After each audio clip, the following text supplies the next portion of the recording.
a son.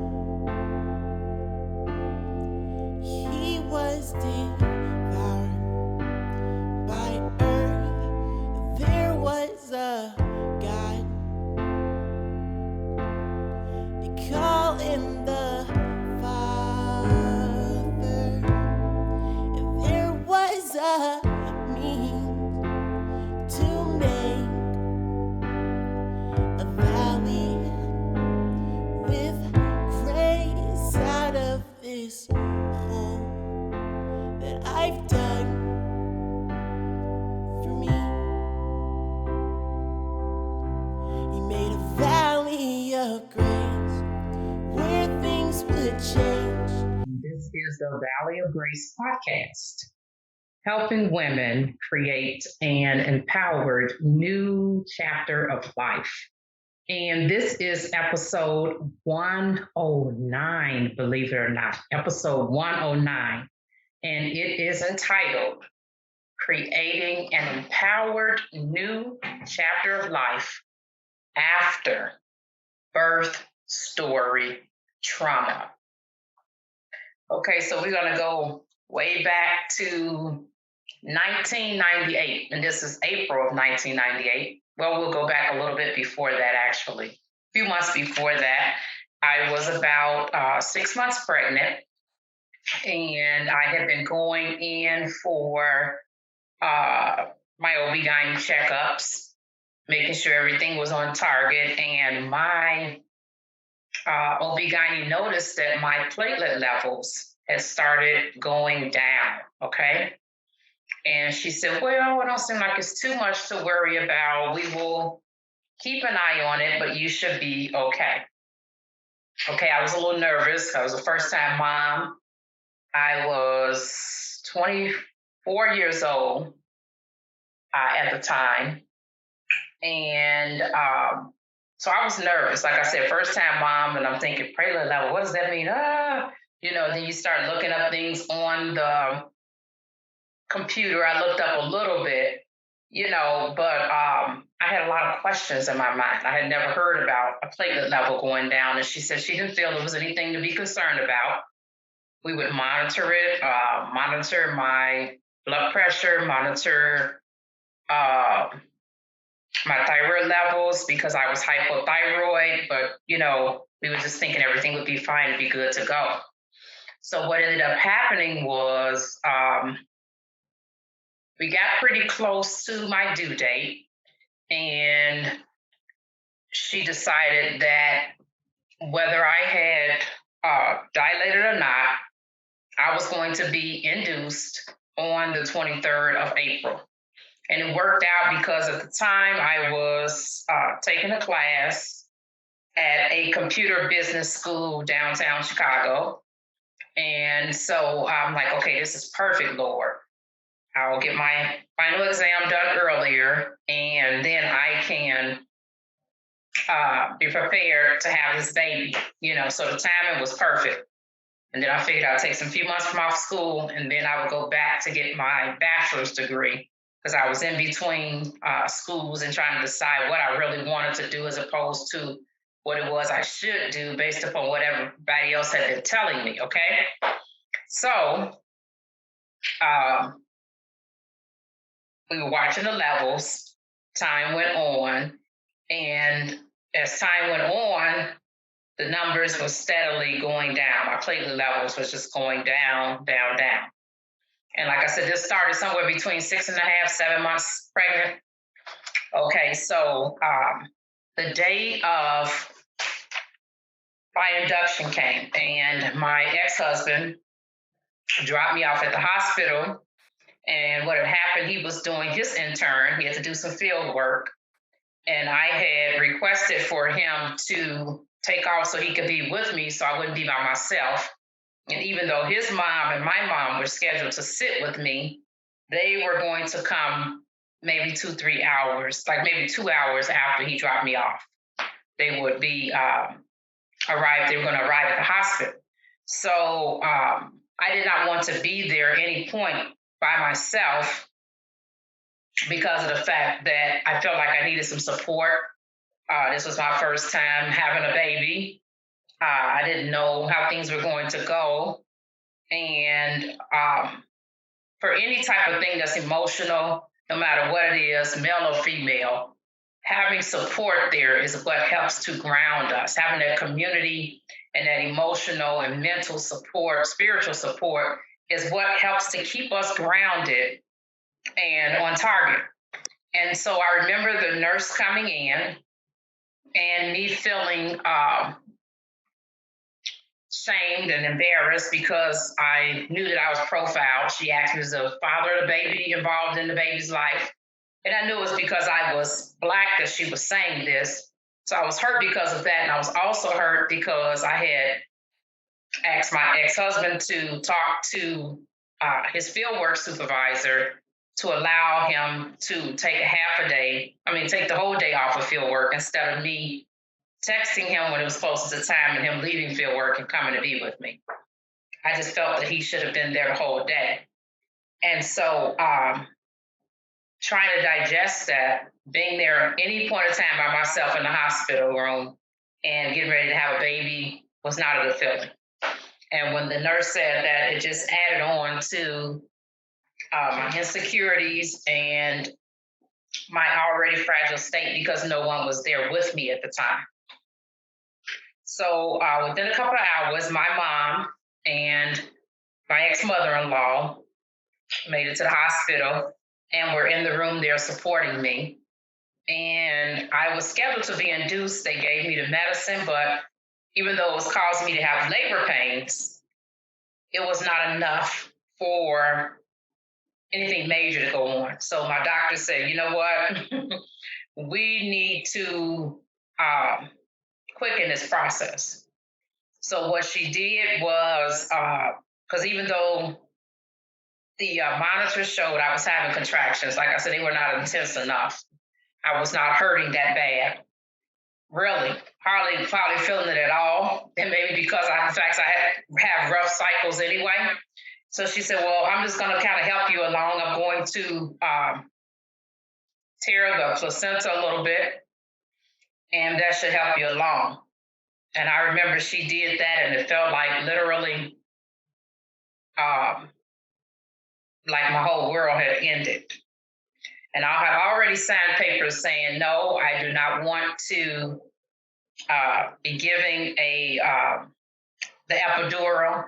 I was nervous about not having control over feeling my body parts, the legs, or anything like that. And so I said, no, I'm not going to do that. So once she broke the placenta, and I felt like my world had literally come to an end, when I couldn't take it any longer, I asked the nurse, is there something you can give me? And she said, oh, you want the epidural? I said, no, not the epidural, just something to relax me. So they gave me something to relax me. And because I'm not a person that takes medicine, I was so relaxed that I literally fell asleep for a while. I fell asleep, but that didn't last long. I woke up and I was in so much pain, I thought about dying. I forgot the code that I had, that my ex-husband and I had decided we would use because I was going to have either my mom or his mom to page him with that code so he can let his fieldwork supervisor know and then come to the hospital to be with me. So I was in so much pain, I couldn't remember. I'm like, did we say hello or did we say this? I couldn't remember. So they sent him a message. He said he was confused, and I told him, no, I think it was this. And then, but anyways, he did make it there, maybe around 1 something in the afternoon, he got there. And I ended up delivering our son at about 4:20 something in the afternoon. Now, prior to the doctor pulling my son out, she talked to me and to both my mom and my ex-mother-in-law and said, you know, we're thinking that she should be fine. She shouldn't have any problems. The worst case scenario, we will do a blood transfusion. But I don't think that there's going to be any major problems. Okay, so Uh, the baby came out, and then, of course, they have to make sure that everything is out of view for safety purposes and whatnot. And so the doctor was pushing on my stomach and everything. She said, I'm just going to do this to make sure everything's out and you're good to go. But then what happened is an extremely large amount of blood came out. It was just unnatural. And it took her by surprise. She told the nurse to bring us bowl over. The nurse comes over with this huge stainless steel bowl, collects that. And it literally was like out of a movie scene. It was just unreal. And then she's pushing some more and said, okay, you're good. But then another round of it that was even worse than the first one. And I saw her face. She realized what she was doing, but it was too late. I'd already saw the look on her face of shock, like, I can't believe this is happening type of look. She tells the nurse, bring another bowl, go grab 40 cc's of whatever the medication was. And then next thing I know is this long needle. I'm getting a shot in my right shoulder. And it's like, sigh of relief. And before you knew it, here we go again. It was unbelievable as far as the volume. And at this point, the doctor's panicking. She's like, where's this coming from? And she starts calling out body parts, not coming from the uterus, not coming from the cervix, and she's just going on and panicking because it's happening faster than she could really handle the situation. And it just goes to show you, too, how she thought everything was going to be okay, because what the doctors learned in their books, according to medical books, you're not in danger until you're 100 or below. My platelet level was 112. They took blood work even before, once I got to the hospital that morning. So according to the numbers, I should have been okay. Well, we forget, even as professionals with whatever it is we learn, there are always things that go outside of the rules, exceptions to those rules. There are always exceptions to the rules. And so what may be somebody's norm, what might be norm for one person, for another person, they could stroke out.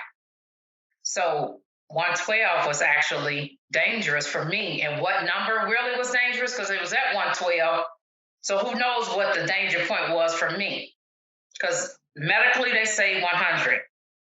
I was at danger at 112. And like I said, who knows? It could have been 120. All I know is my numbers were 112, and I was literally at a life or death point of almost bleeding to death.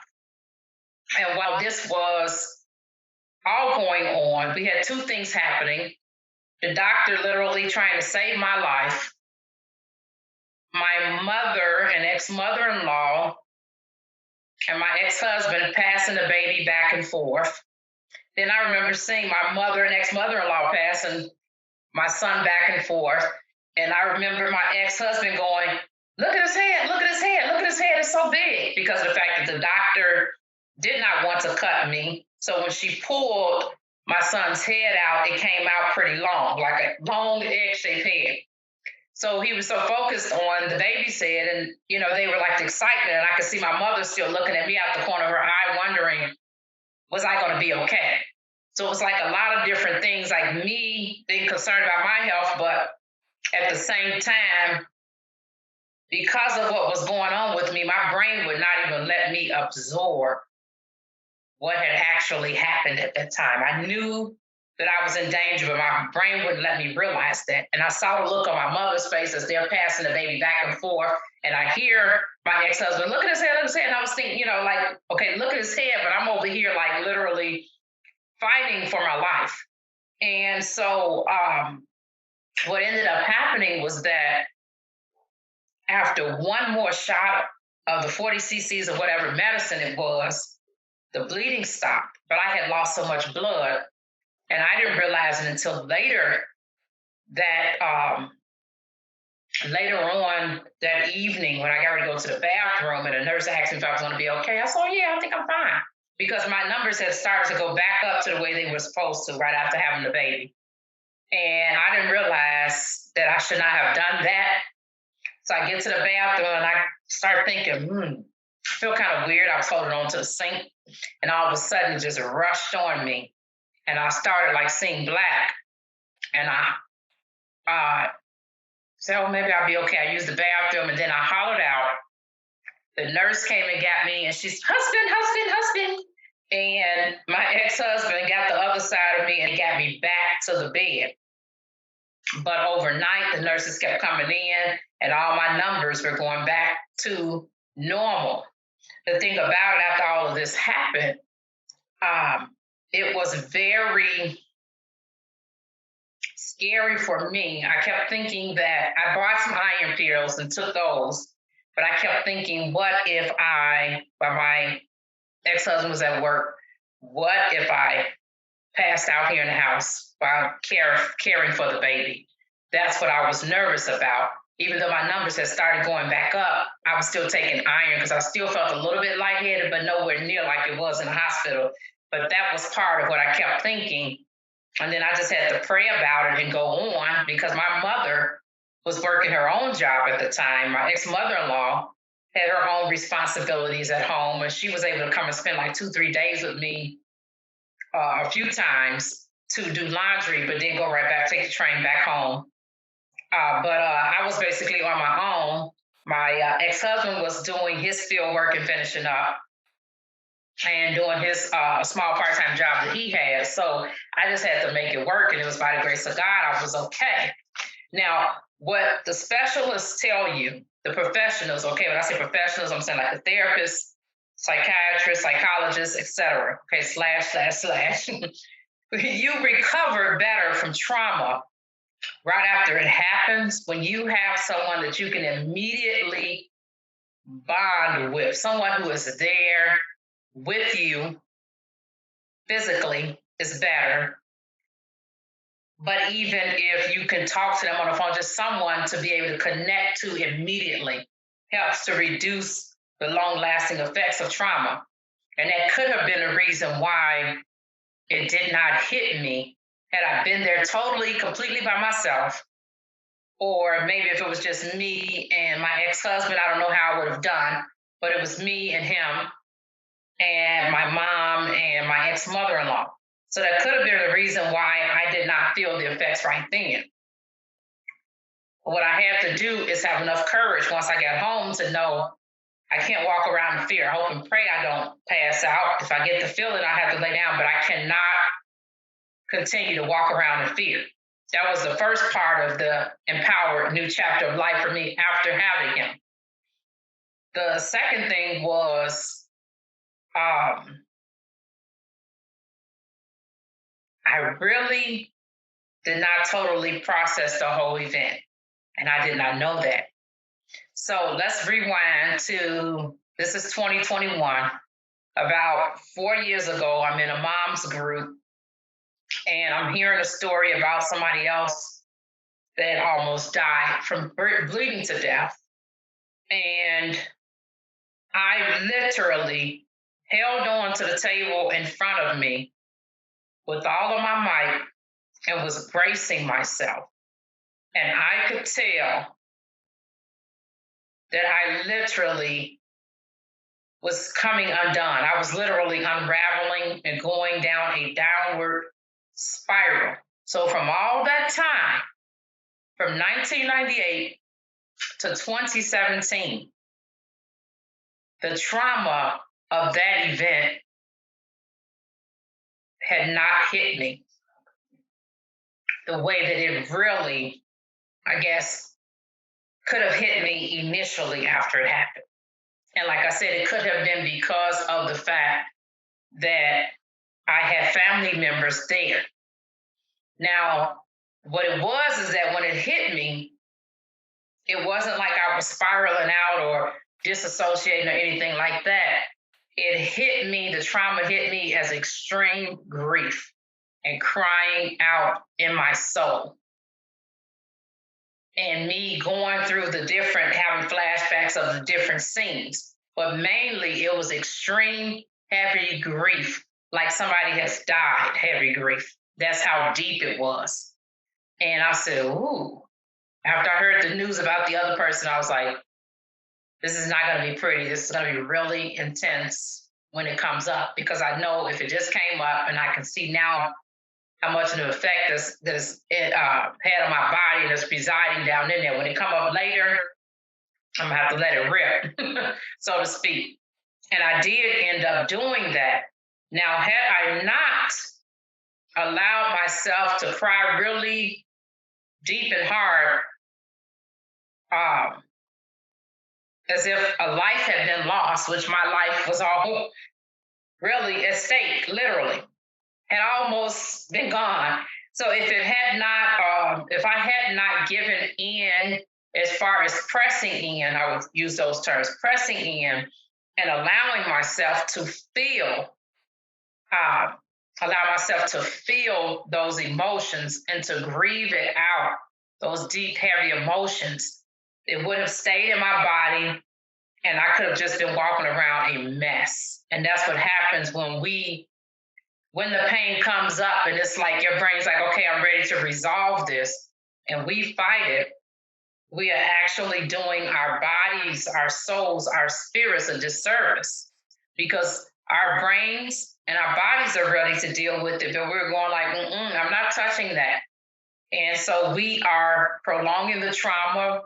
We are impacting relationships at home, at church, at ministry, etc. But we are prolonging it. And so I had to just feel it, just press in and feel it little by little.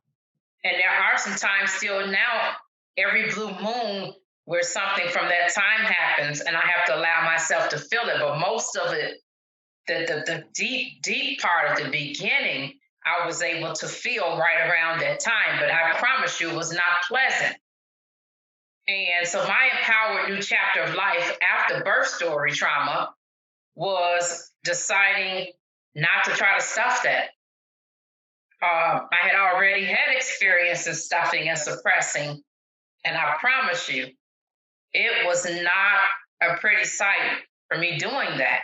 And so that Dr. Phil would say, how did that work out for you? It did not work out for me, from suppressing my emotions from what had happened to me before. So when it came to this particular event, there was no way in the world I was going to go and suppress these emotions that were deep inside of my soul that needed to be healed, for me almost dying literally on that hospital bed after giving birth to my son. And for second part of birth story trauma, as you would think the first part was enough, right? So the second part of the trauma was I am pregnant with child number 2, my daughter, and I get to about 6 or 7 months pregnant, and I started dealing with some low-level depression. And the depression came on for several reasons. Now, with my son, I did not have the physical presence, the physical support, nor the emotional support, okay? I was going back and forth to the doctor appointments by myself and having to deal with all of the stuff that was going on my own as we both were going through school. So I felt like I was just on an island, a ship on an island by myself. And so then when it came to the pregnancy with my son, with my daughter rather, sorry, but a second pregnancy, the physical support was there because of the fact by me not driving then, and we were living in a different location, I had to have rides to get to the hospital. So almost every single appointment, he had to pick me up from work and take me to the appointments. But the emotional support was still missing with this one. And so at about 6 months pregnant, I started to develop depression because what happened, my ex-husband would come home, he would see me and our son and chit-chat with us for a few minutes. He would cook dinner and he would be gone until like maybe 12, almost 1 in the morning. And then the whole thing would start up again. And so that set up a level of depression for me because I had one child I was caring for and pregnant with another. did not have the support that I needed. And then the depression setting in, and I gained way more weight than I did in the second pregnancy than in the first. I gained like almost 70 pounds. And I could tell with my breathing and walking, my body was just not used to that weight. And so that also caused some of the depression. And then you get the situation where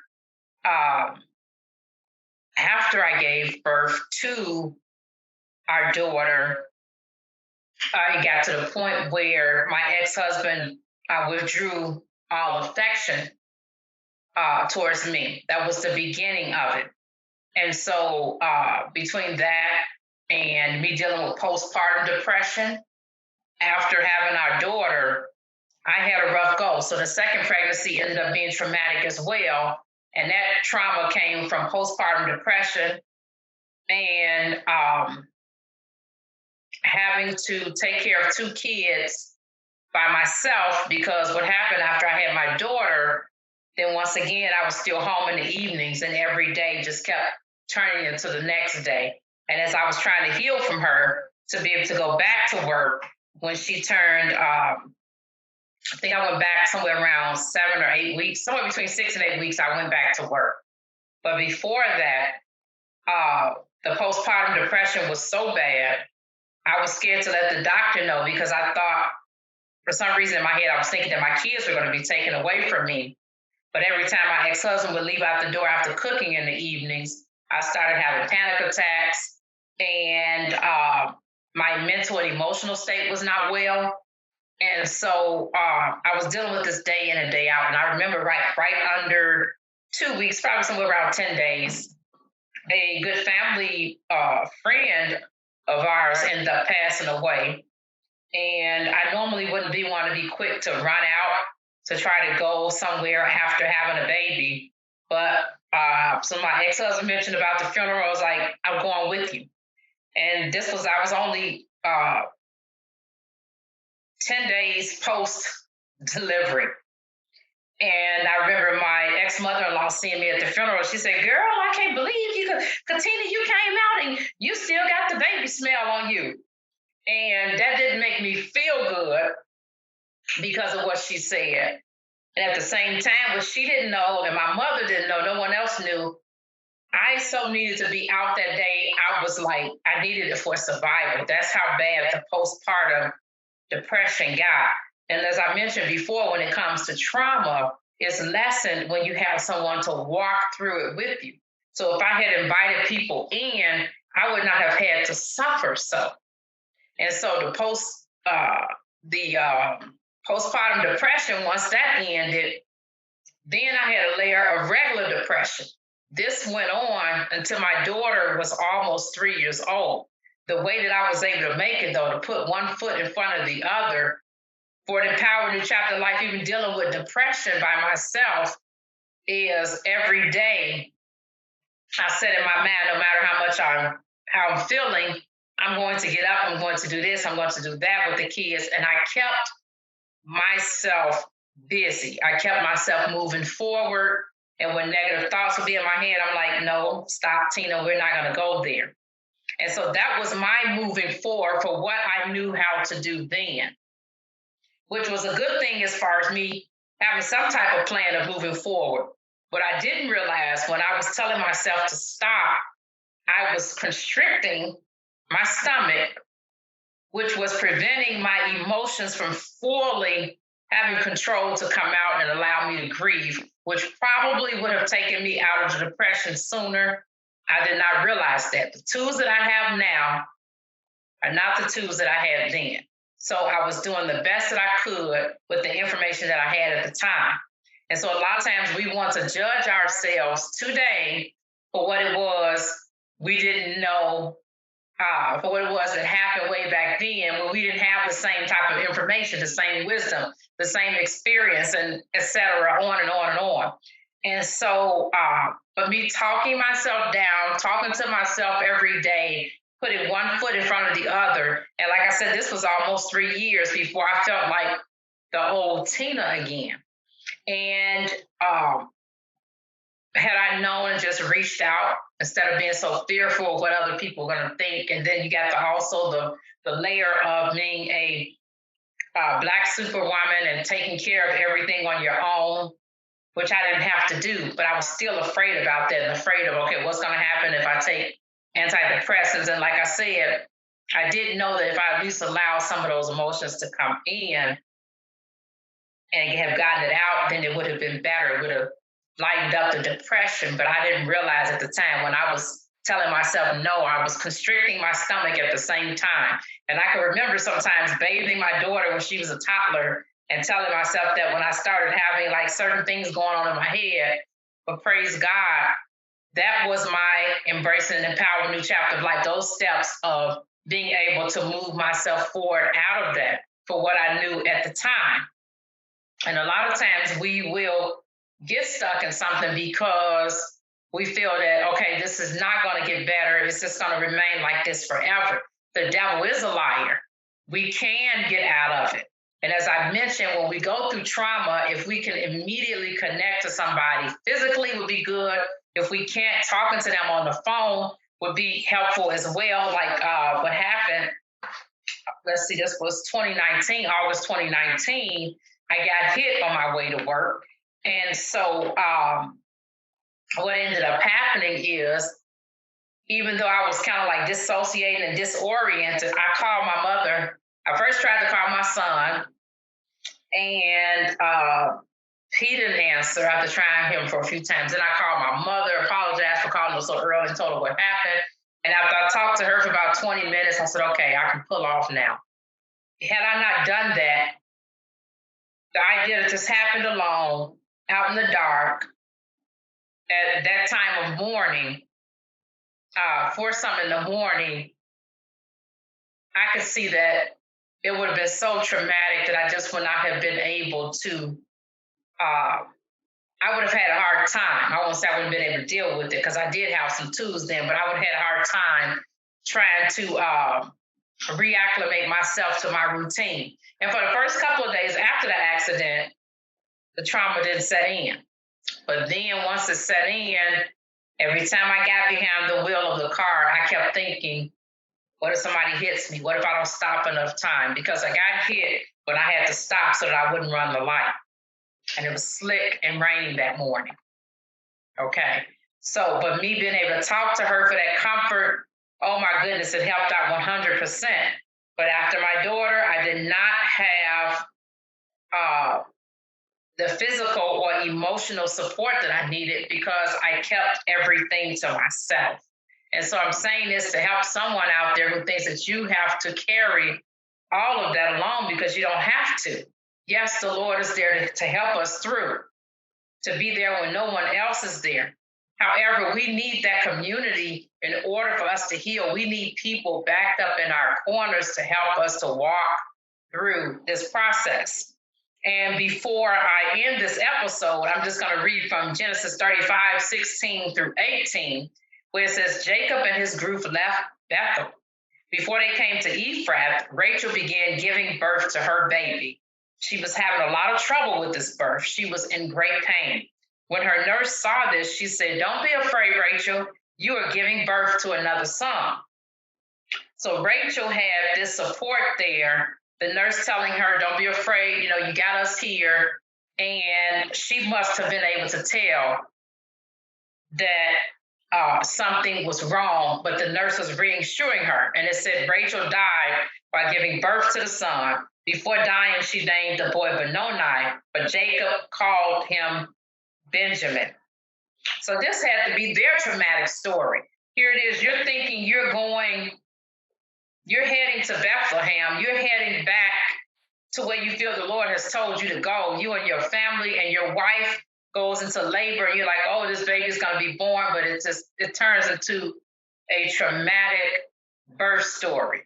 So what can we do as far as having an empowered new chapter life after a traumatic birth story? Give ourselves time, give ourselves space, have safe people to talk to, use that support system, that community to reach out, to talk, no matter how bad it is, because You don't have to wait till like I did and have a whole basically a 3-year situation of dealing with this whole thing by yourself. We are not meant to go through life's traumas and tribulations alone. We are meant to do it with other sisters and brothers in Christ. And just whatever's the very next step we can do, whatever's the very next step we can take is what it is that we need in order for us to be able to move forward. And then when we're trying to move forward, we can ask ourselves these questions. What methods have I used in the past to solve these problems? Okay, well, if it's the first time you've given birth, what methods have I used in the past to solve emotional trauma? If you've not had emotional trauma, what methods have other people who love me and I trust have used to help them solve emotional trauma? Someone in our network has had something to go on. And then we can shift our old ways of thinking and reframing the whole situation. Having birth story trauma is traumatic. Birth story trauma is something that's totally unpredictable, and it's totally like causes a 360 because you're not expecting it. And so being able to reframe your thinking about what happened and being able to move forward is very important, to see the challenges that were there, but then the opportunities that came along because it happened. Not saying we're very thankful for it happening, but the opportunities that came out of it, of you being able to encourage someone else and being able to know, like, this is what happened to me. This is what I can tell you that I did or failed to do that prevent me from having a better, empowered new chapter of life. So being able to more so embrace that. Okay, and then realizing that in order for you to move forward, you've got to heal from those past hurts. You have to heal from birth story trauma. And if we want to create a satisfied future, that hinges upon healing from our past hurts. Because what happens is we have the healing from past hurts is in the middle. We get the resilience and perspective on the other side. And then on the left side, we've got whatever the hurt is. The middle is the healing, that's the process. The left side is the hurt. And then on the right side, we have the perspective and resilience that comes from going through the middle process. We can't skip and go around it, but we would like to. So, and then another thing, writing helps us to notice different patterns of behavior. It helps us to heal by talking about our words. I remember my therapist used to always tell me, our words have emotions attached to them. And as you're healing, when you become more integrated, you realize, oh, I see what she means. So one story you might be able to tell reporter style, and the next time when you tell that story, it might be very hard for you to tell that story because you have healed. Your words and your emotions are more so integrated, and the pain is there and it is raw. I want to thank you for listening to episode 109, Creating an Empowered New Chapter of Life After Birth Story Trauma. I also want to thank Timothy Horton for bringing our intro and outro music every week, which is entitled Valley of Grace. And if you want something to help you, you have decided to take the steps to move forward and creating an empowered new chapter of life.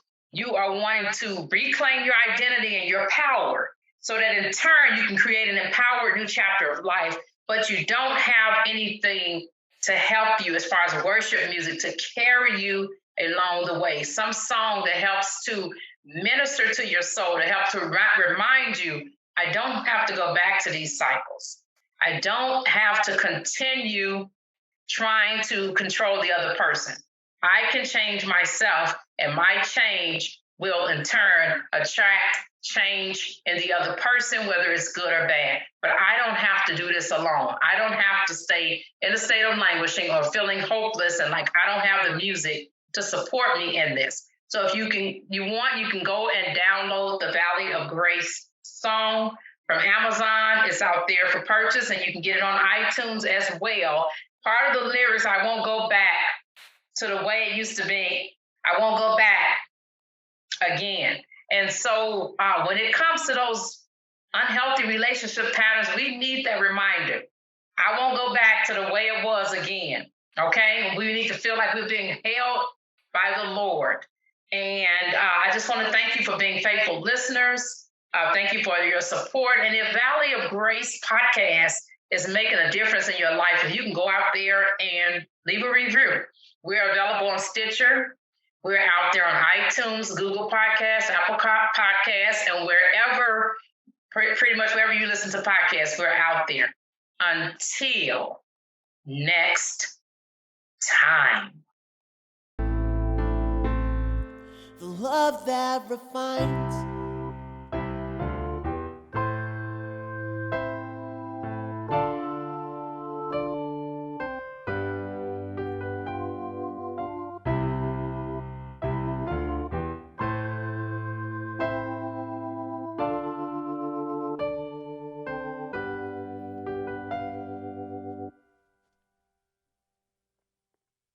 So much I wish I could give back, but I'm not intact to be sharing all of that. You took the price to give me that life, and now it's never gonna fade away.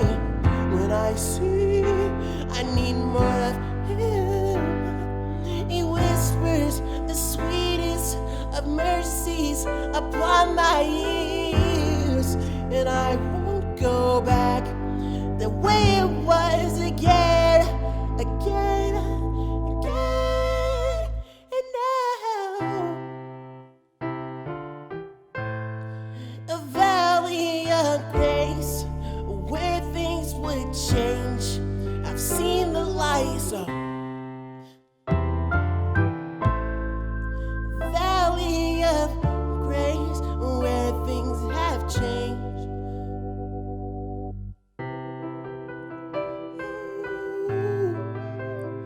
Oh, I've seen so much for me.